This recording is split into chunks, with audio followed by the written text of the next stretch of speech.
Nah, halo teman semuanya. Hari ini kita akan membahas tentang sel.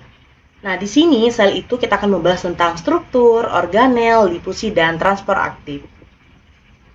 Nah, sesuai judul ya, tadi topik pembahasan kita pada kali ini, kita akan membahas tentang 4 submateri.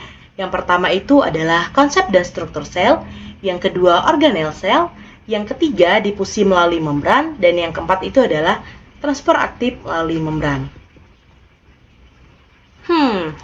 Apa itu sel? Nah, tahukah teman-teman bahwa kita makhluk hidup itu terdiri atas berbagai tingkatan organisasi kehidupan. Dimulai dari yang paling kecil hingga ke tingkatan yang sangat kompleks. Nah, di sini itu dapat dilihat ini adalah hierarki kehidupan. Hierarki kehidupan organisme itu dimulai dari sel hingga ke sistem organ dan akhirnya terbentuk yang namanya organisme atau makhluk hidup. Sel ini akan berkumpul untuk membentuk sebuah jaringan. Dari jaringan ini tadi akan berkumpul kembali lagi untuk membentuk sebuah organ. Dan dari organ dia akan membentuk yang namanya sistem organ. Nah, setelah itu akan terbentuk yang namanya organisme atau makhluk hidup. Jadi ini adalah susunan dari hierarki kehidupan ya. Dari sel sampai ke sistem organ dan terbentuknya organisme. Nah, sel itu pertama kali ditemukan oleh Robert Hooke pada tahun 1635 sampai 1703. Nah, pada saat itu Robert Hooke itu sedang melakukan sebuah penelitian pada sel gabus. Nah, pada saat melakukan penelitian di sel gabus, dia melihat adanya ruang kosong pada sel itu. Dan akhirnya oleh Robert Hooke pun menamainya sebagai selulae atau sel. Jadi, dapat ditemukan sebuah pengertian sel yaitu sel merupakan unit terkecil penyusun organisme secara struktural maupun fungsional. Kenapa dibilang secara struktural? Nah, sel itu secara strukturalnya dia sudah tidak bisa dibagi-bagi lagi. Lalu, secara fungsional, sel itu disebut sebagai sel yang dapat melakukan seluruh proses kehidupan, mulai dari respirasi, pencernaan, perombakan, penyusunan, reproduksi melalui proses pembelahan sel, dan memberikan respon terhadap rangsangan dan seterusnya. Jadi sel ini itu, biarpun dia ini merupakan unit terkecil, tapi dia itu memiliki fungsi yang sangat-sangat kompleks dalam kehidupan. Banyak sekali ya, tadi kita lihat berapa proses kehidupan yang dilakukan oleh sel. Nah, selanjutnya, sel itu dibagi menjadi dua. Yang pertama itu adalah sel prokariotik. Nah, apa itu sel prokariotik? Nah, sel prokaryotik itu adalah organisme bersel satu tanpa memiliki nukleus atau inti sel. Lanjut, jenis sel yang kedua itu adalah sel eukariotik. Sel eukariotik ialah sel yang memiliki inti atau nukleus dan dikelilingi oleh membran. Nah, apa perbedaan antara sel prokariotik dan sel eukariotik? Mudah saja ya, kalau sel prokariotik itu dia sel yang tidak memiliki nukleus atau inti sel. Sementara sel eukariotik itu adalah sel yang memiliki inti atau nukleus. Nah, selanjutnya kita akan membahas struktur sel. Tadi kita sudah tahu ya bahwa sel itu adalah unit terkecil penyusun makhluk hidup secara struktural dan fungsional. Lalu kita akan sekarang membahas tentang struktur sel. Nah, struktur sel di sini yang pertama itu adalah membran sel. Apa itu membran sel? Nah, membran sel itu adalah selaput yang terletak paling luar yang menjadi batas antara sel dengan lingkungan sekitarnya. Nah, sifat dari membran sel ini adalah selective permeable. Apa fungsi dari membran sel? Nah, fungsi dari membran sel itu adalah dia ini memberikan perlindungan kepada sel. Selanjutnya juga membantu pada transportasi molekul, memenuhi kebutuhan nutrisi sel, serta membuang sampah sisa proses metabolisme dan juga memperkenankan adanya interaksi dengan sel lain. Nah, selanjutnya adalah sitoplasma. Nah, sitoplasma itu adalah cairan sel yang terdapat di antara membran plasma dan inti sel. Apa fungsi dari sitoplasma? Nah, sitoplasma ini berfungsi sebagai tempat berlangsungnya metabolisme sitosolik. Selanjutnya, sitoplasma ini juga berfungsi sebagai tempat penyimpanan bahan kimia yang berguna bagi metabolisme sel dan juga sebagai tempat pembentukan energi. Selanjutnya, kita beralih lagi ke nukleus atau inti sel. Nah, nukleus atau inti sel itu adalah struktur inti sel yang berbentuk bulat atau oval. Nah, terdapat pada tengah-tengah sel, dibungkus oleh dua membran konsentris yang disebut selubung inti. Nah, fungsi dari nukleus ini yaitu sebagai pusat pengendali dalam sel, menyimpan informasi genetik, dan tempat terjadinya replikasi. Selanjutnya adalah organel-organel dalam sel. Nah, ini akan kita bahas di slide berikutnya. Nah, organel sel yang pertama itu adalah mitokondria. Nah, mitokondria adalah organel sel yang memiliki struktur membran ganda. Mitokondria memiliki struktur berbentuk opal memanjang dan memiliki dua sistem membran, yaitu membran luar dan membran dalam. Nah, fungsi dari mitokondria itu adalah tempat untuk respirasi sel, dapat mengoksidasi makanan dan mensintesis ATP atau energi pada sel. Nah, jika kita lihat ini adalah mitokondria. Nah, selanjutnya yang kedua itu adalah ribosom. Ribosom merupakan struktur kecil yang tersusun dari RNA dan protein. Terdapat pada retikulum endoplasma kasar atau bebas di dalam sitoplasma. Nah, jadi ribosom itu adalah ini, yang kecil-kecil ini adalah ribosom. Dan dia ini juga terletak pada retikulum endoplasma kasar nih. Yang ini adalah ribosom yang menempel pada retikulum endoplasma kasar. Nah, lalu yang ketiga itu adalah retikulum endoplasma. Retikulum endoplasma atau RE merupakan kumpulan kantong dan tubulus bermembran yang berhubungan dengan selubung inti. Nah, RE atau retikulum endoplasma itu ada dibagi menjadi dua, RE kasar dan RE halus. Nah, kalau RE kasar tadi dia itu menempel atau ditempel oleh ribosom, sedangkan kalau yang RE halus dia tidak ada ribosomnya ini. Ini yang kasar dan ini yang halus. Nah, fungsi dari retikulum endoplasma itu adalah sebagai alat transportasi zat-zat di dalam sel. Selanjutnya yang keempat itu adalah badan Golgi.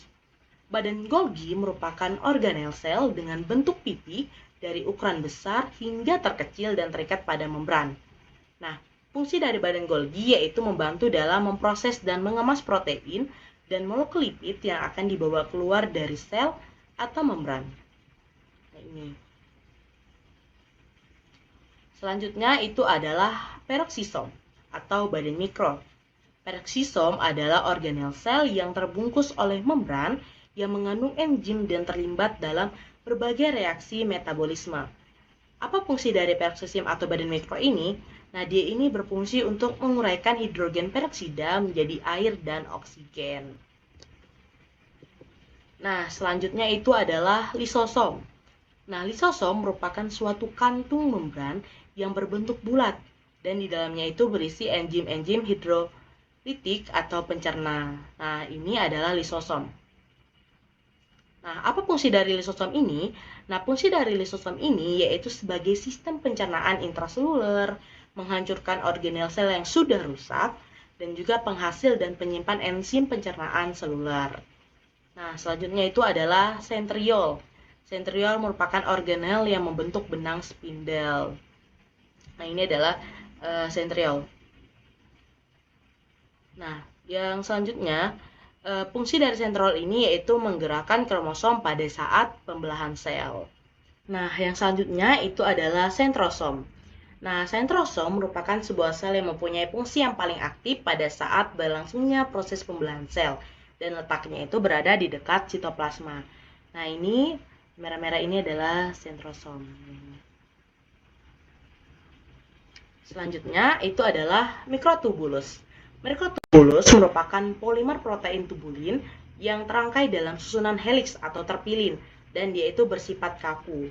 Fungsi dari mikrotubulus yaitu sebagai rangka dalam sel atau dia ini memberi bentuk. Dan juga dia itu membantu dalam transportasi sel, membantu dalam pemisahan kromosom atau kromatid pada saat pembelahan sel. Nah, ini adalah mikrotubulus. Nah, yang selanjutnya adalah mikrofilamen.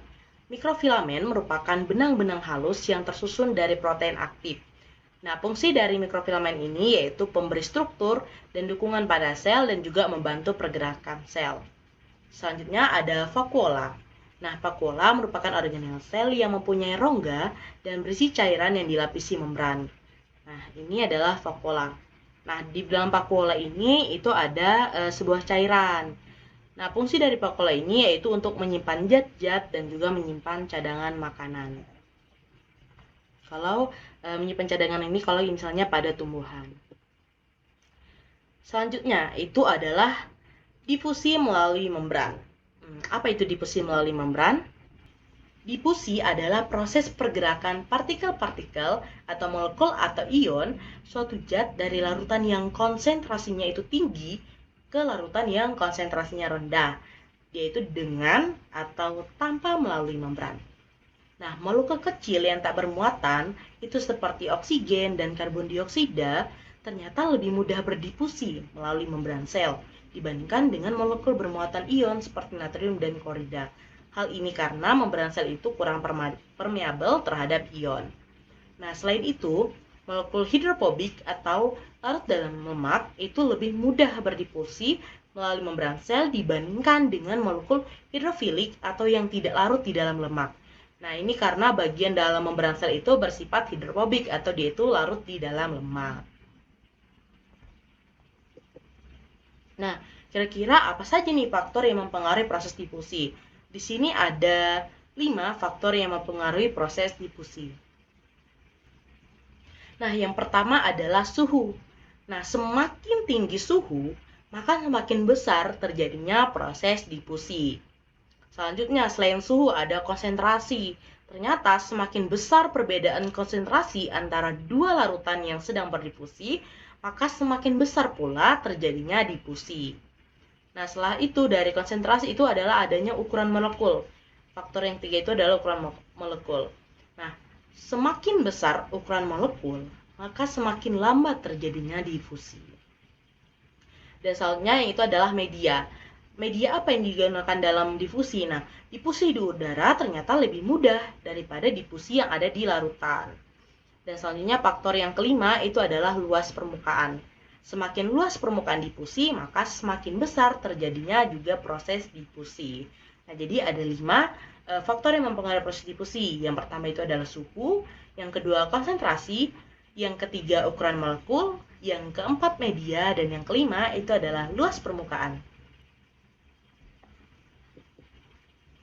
Nah, selanjutnya adalah transfer aktif melalui membran.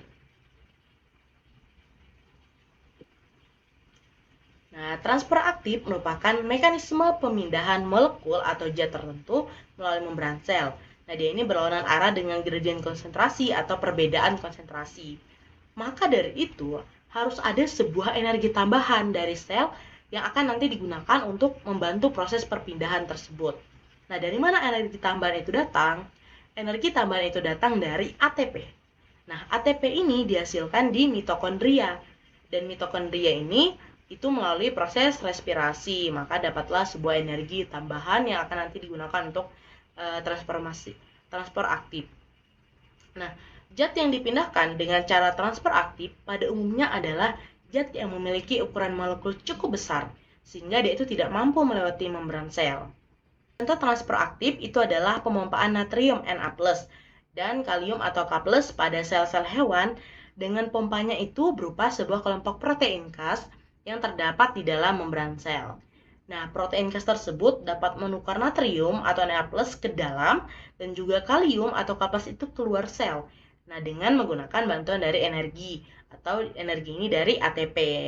Nah, pertukaran ini itu bersifat relatif seimbang ya, sehingga biasanya ion kalium yang dimasukkan ke dalam sel hanya 2 untuk menukar 3 ion natrium yang dikeluarkan.